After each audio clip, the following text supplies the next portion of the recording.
I'll hold the mic as hostage, MCs as ransom. Rhymes will punish them cause they don't understand them. I heat up his brain, then explain, then I hand him a red hot microphone. That's how I brand them. Rhymes fall in formation, unite and ignite. Like a platoon putting bullet wounds in the mic. If you curse me, it ain't no mercy. Give him an autopsy, killed by a verse of me. I took a kid and cut off his eyelids. Kill him slow so he can see what I did. And if he don't understand what I said, I'm pushing his eyeballs way to the back of his head so he can see what he's getting into.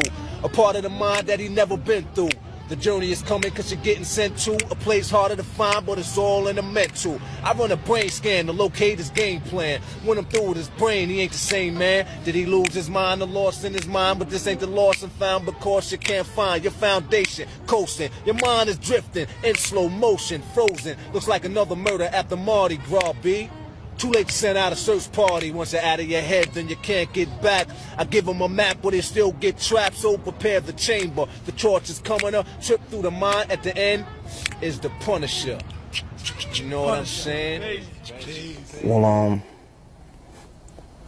regardless where you from, you know, it's where you at. You know, like if people, you know, use a crutch as far as, you know, they ain't got this or they ain't got that.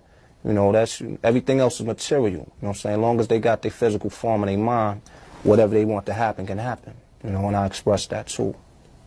Rakim means sun god from the land of the burnt-faced people. Ra means sun god. Kim is another word for Egypt. You know, and it means the land of the burnt-faced people. Well, my mother, she used to sing on the radio back in Brooklyn, you know. My brother played the piano, my sister sang, my other brother played the sax and piano.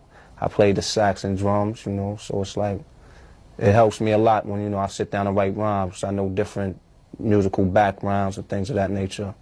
And it just, you know, put me that much deeper into it. You know. I got into the Nation of Islam in 1986.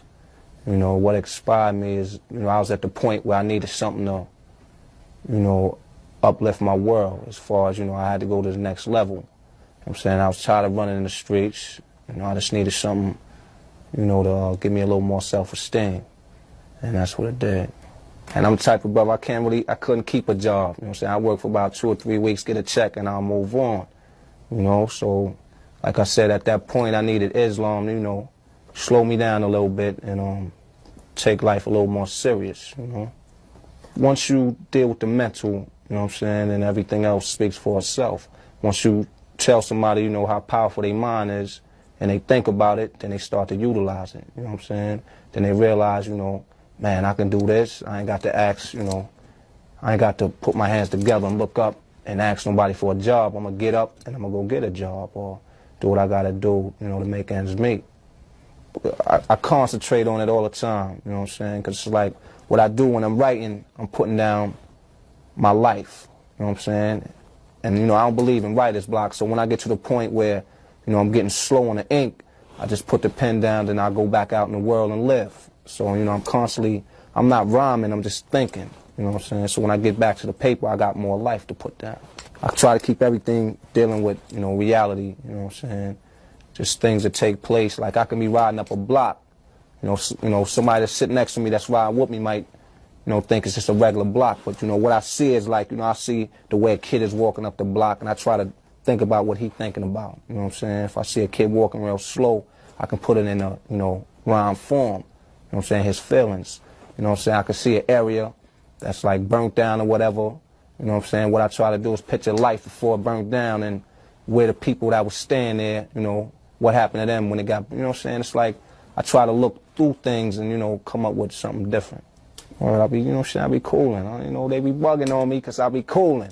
But, I don't know, you know, probably the lyrics, you know, people listen to the lyrics and they be saying that, you know, I be violent, you know, but I use metaphor, you know what I'm saying? If I say I'm going to shoot you in the head, I'm going to shoot you in the head with a rhyme, you know what I'm saying? So some people just say, oh, man, your Rod's living kind of trifle, you know what I'm saying? But I use metaphor. It's like sometimes when you got to express a point, you can't express it no better by saying, you know, you can't say, yo, I'm going to put this rhyme in your head, you know what I'm saying? I say something like, yo, I'm going to pull out and bust you in your head, you know what I'm saying? So it's like helping me explain things a little more better. Nah, there's nothing glamorous about being a gangster, you know, because it's not really dealing with reality. It's like, you know, trying to be hard and, you know, take territory or whatever you're dealing with. You know, ain't nothing glamorous about that.